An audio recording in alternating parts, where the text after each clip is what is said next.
Eco Start Stop is a smart, environmentally conscious feature that comes standard on new Mercedes-Benz vehicles. The system will automatically shut off the engine when it's not needed. For example, if you're waiting at a red light or stopped in heavy traffic, thus saving fuel and reducing emissions. Eco Start Stop is usually defaulted to the on position when you start the vehicle and will automatically engage when you come to a complete stop by pressing on the brake pedal. When it's time to go again, simply release the brake and the engine will seamlessly restart.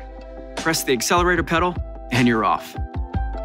The feature will not stop your engine if the engine temperature is not optimal, if you're on a hill, battery charge is low, or the climate control is needed to maintain a comfortable setting. If you want to turn the Eco Start Stop feature off, simply press the Eco Start Stop button, which, depending on the model, is either located below the ignition button or on the center console. If you want to turn it back on, just press the button again. With Eco Start Stop, you and your Mercedes-Benz now have a smart and seamless way to help reduce emissions.